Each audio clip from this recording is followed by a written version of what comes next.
दोस्तों, वैसे तो हर एक विश्वासी को प्रार्थना करना बहुत ही ज़्यादा ज़रूरी है। अगर आप एक विश्वासी हैं तो आपको ये तो पता होगा कि एक विश्वासी के लिए प्रार्थना करना कितना ज़रूरी होता है। लेकिन आज मैं आपको कुछ ऐसी बातें जो प्रार्थना के बारे में हैं आपको बताने वाला हूं, जो हर एक विश्वासी को जानना बहुत ही ज़्यादा ज़रूरी है। देखिए, प्रार्थना करने का कोई विशेष समय नहीं है कि आपको उसी समय में प्रार्थना करेंगे तभी परमेश्वर आपकी प्रार्थना का उत्तर देगा।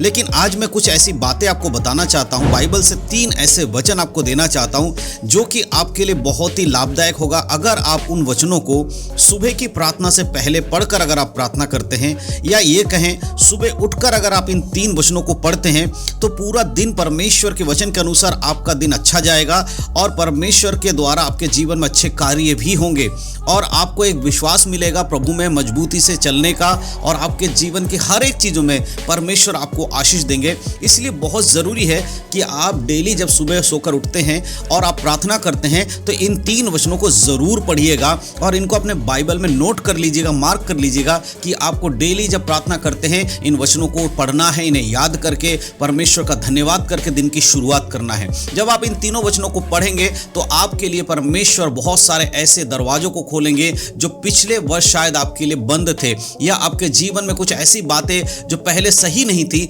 वो आने वाले इस नए साल में परमेश्वर आपके जीवन में अच्छा करने वाले हैं। इसलिए इन 3 वचनों को बड़े ध्यान से सुनिएगा, हर एक विश्वासी के लिए बहुत जरूरी है। तो सबसे पहला जो वचन मैं आपको बताना चाहता हूं वो है भजन संहिता उसका 143 अध्याय और उसका 8 आयत। यहां पर देखिए इस प्रकार से लिखा है, अपनी करुणा की बात मुझे शीघ्र सुना, क्योंकि मैंने तुझी पर भरोसा रखा है। जिस मार्ग से मुझे चलना है वह मुझको बता दे, क्योंकि मैं अपना मन तेरी ओर लगाता हूं। यह वचन हमें यह बताता है कि परमेश्वर से जब हम सुबह प्रार्थना करते हैं और इस वचन को पढ़ते हैं तो यहां पर यह वचन हमें सिखा रहा है कि हमें प्रभु से अपने आप को जोड़ना है।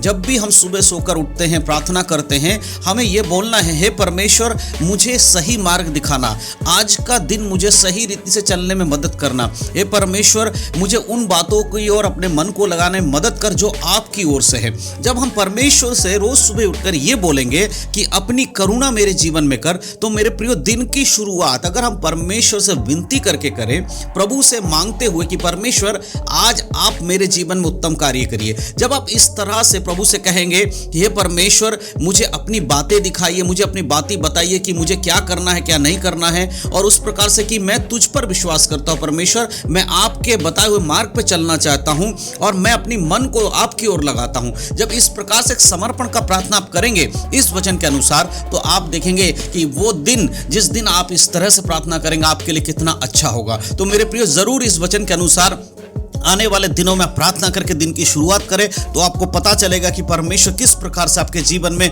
उत्तम कार्य को करते हैं। आपको फर्क नजर आ जाएगा आज के समय में और आने वाले दिनों में। जब आप इस प्रार्थना को करके वचनों को पढ़ेंगे तो आपको पता चलेगा कितना फर्क आपके जीवन में आया है। दूसरा जो वचन आपको डेली सुबह उठकर प्रार्थना करते समय पढ़ना है और दिन की शुरुआत करनी, वो दूसरा वचन है यशायाह नबी की किताब उसका 40 अध्याय और उसका 31 वचन। जब आप 40 के 31 को पढ़ते हैं तो यहाँ पर यशायाह नबी कहते हैं, परंतु जो यहोवा की बाट जोते हैं वे नया बल प्राप्त करते हैं, वे उकावों के समान उड़ेंगे, वे दौड़ेंगे और शमित ना होंगे, चलेंगे और थकित ना होंगे। यहाँ पर यशायाह नबी की पुस्तक में जब हम इस आयत को पढ़ते हैं तो यहाँ परमेश्वर का वचन हमें यह ढांढस दे रहा है कि जो परमेश्वर की बात जोतते हैं, यानी कि जो प्रभु की इच्छाओं पर चलते हैं, उसका इंतजार कर रहे हैं, यीशु मसीह इंतजार कर रहे हैं, वो व्यक्ति क्या करेगा? अगर वो नया बल प्राप्त करेगा, प्रतिदिन आप एक नया बल प्राप्त करेंगे और आप दौड़ेंगे परंतु श्रमित नहीं होंगे, आपको थकान महसूस नहीं होगा, आप चलेंगे तो आपको थकान महसूस नहीं होगा।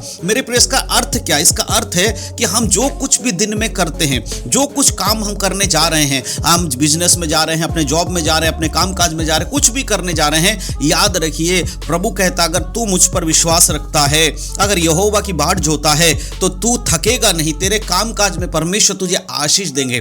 देखिए मेरे प्रियो, बहुत बार दुनिया में लोग कामकाज करने जाते हैं और बहुत सारी दिक्कतें मुसीबतें उनके जीवन में आती हैं। लेकिन अगर आप इस वचन के अनुसार प्रार्थना करेंगे और प्रभु से मदद मांगेंगे तो परमेश्वर का सामर्थ आपके जीवन में कार्य करेगा। और इसीलिए वचन यहाँ पर कहता है कि वो उकाव के समान उड़ेंगे। जिस परिस्थिति में आज आप हैं, परमेश्वर आपको इस परिस्थिति से उठाकर इससे ऊपर ले जाने वाला है। इसीलिए 3 जो वचन मैं आज आपको बता रहा हूँ, बहुत ही ध्यान से जरूर आप इसको पढ़िएगा, अपने जीवन में लागू करिएगा। मेरे प्रियो, इस वचन को केवल इस वीडियो को सुनने के बाद मत चले जाइए, जरूर इस पर मनन करिएगा। समय अगर अभी नहीं है तो बाद में मनन करिएगा, लेकिन याद रखिएगा कि ये वचन आज आपसे बात कर रहा है। परमेश्वर का वचन आज आपसे बात कर रहा है। आपके जीवन की परेशानियों को दूर करने के लिए प्रभु मदद करने के लिए तैयार है, लेकिन जरूरी है कि आपको इन वचनों के अनुसार परमेश्वर पर विश्वास करना होगा और यह विश्वास करना होगा कि प्रभु आपकी सहायता करते हैं और अपनी हर एक चीजों के लिए प्रभु का धन्यवाद करना है। इसीलिए प्रतिदिन सुबह जब उठते हैं, ये वचन पढ़ के प्रार्थना करके जरूर दिन की शुरुआत करें। तीसरा और अंतिम वचन जो मैं प्रार्थना के लिए बताना चाहता हूं, जो कि हर एक विश्वासी के लिए जरूरी है डेली सुबह उठकर प्रार्थना करके दिन की शुरुआत करने के लिए, उस तीसरे वचन को बहुत ही ध्यान से सुनिएगा। और बहुत सारे लोग हैं जो सिर्फ वचन को पढ़ लेते हैं, उसके बाद उसे अपने जीवन में लागू नहीं करते, लेकिन आप जरूर इसको अपने जीवन में लागू करिएगा। यहां पर अगर हम पढ़ते हैं तो भजन संहिता और उसका 118 अध्याय और उसके 24 आयत को जब हम पढ़ते हैं तो यहां पर लिखा है, आज का दिन है जो यहोवा ने बनाया है, हम इसमें मगन और आनंदित हो। इस विषय के ऊपर बहुत सारे गीत बने हुए, हम लोग बहुत सारे आराधना गीत गाते हैं। आज का दिन यहोवा ने बनाया, हम इसमें आनंदित हो, आज का दिन यहोवा ने बनाया। इस तरह हम गीत गाते हैं, परमेश्वर की आराधना करते हैं, लेकिन यही वो वचन है जिससे उस गीत को बनाया गया, उस गीत को लिखा गया है। और यहाँ पर परमेश्वर कहता है कि जो दिन परमेश्वर ने आपको दिया है, इस दिन में आपको आनंदित और मगन होना है। आपके जीवन में प्रॉब्लम्स आती हैं, देखिए हम सबके जीवन में प्रॉब्लम्स आती हैं, लेकिन जब हम परमेश्वर के साथ हैं, जब हमारे साथ परमेश्वर है, तो हमें उस दिन को आनंदित रहना है। अगर आपके जीवन में कुछ भी दुख होता है, याद रखिए कि परमेश्वर आपके साथ है। आनंदित रहने का अर्थ ये नहीं है कि आपके संग कोई दुर्घटना हो गया, कोई गलत चीज आपके जीवन में हो गया और आप वहां पर नाच रहे, कूद रहे और ये कह रहे मैं आनंदित हूं। उस आनंद की बात नहीं कर रहा। परमेश्वर आपके अंदरूनी, आपके जिस्म के अंदर, आत्मा के अंदर आनंद की बात कर रहा है कि आपको ये याद रखना है कि परमेश्वर जो आपके साथ है, इसीलिए शैतान आपको हरा नहीं सकता। वो आपको तकलीफ दे सकता है, आपको परेशान कर सकता है, आपको परीक्षा में डाल सकता है, लेकिन वो आपको कभी पराजित नहीं कर पाएगा, कभी आप पर विजय नहीं पा सकता। इसीलिए उस आनंद की बात कर रहा है जो आनंद परमेश्वर हमें देते हैं, जो जगत हमें नहीं दे सकता, जो यीशु मसीह हमें देते हैं, संसार हमें नहीं दे सकता। उस आनंद की परमेश्वर बात कर रहा है। इसीलिए दिन भर जब आप सुबह सोकर उठते हैं, सबसे पहले दिन की शुरुआत करने से पहले इस बात का भी ध्यान रखें, प्रभु से कहे, परमेश्वर आज का दिन आपने बनाया, मैं इसमें आनंदित रहूंगा। मेरे जीवन में कुछ भी होगा प्रभु आप संभाल लेना, आपके हाथों में अपने आप को समर्पण करता हूं। जब आप ये 3 वचन जो पढ़ेंगे और परमेश्वर से किए हुए उस वादे को जब आप पूरा करेंगे कि प्रभु मैं आपके साथ चलूंगा, आप मेरी रक्षा करना, तो आप देखेंगे कि परमेश्वर आपके जीवन में उत्तम कार्य को करेंगे। मेरे प्रिय, 3 वचन हैं जो हर दिन हर एक विश्वासी को रोज सुबह उठकर पढ़ना चाहिए और प्रार्थना करके दिन की शुरुआत करना चाहिए। अगर आप सुबह उठकर प्रार्थना करके दिन की शुरुआत करेंगे तो आपके जीवन में आने वाले जो समय है, जो दिन है, बहुत ही अच्छा जाएगा और परमेश्वर का अनुग्रह आपके जीवन में होगा। प्रभु की आत्मा आपको जरूर चलाएगी। तो मैं विश्वास करता हूं 3 वचन जरूर आप पढ़ेंगे और दूसरों को भी जरूर इसके बारे में बताएंगे। तो इन सब बातों के द्वारा परमेश्वर आप सबको आशीष दे। यीशु मसीह के नाम में सबको जय मसीह की। God bless you.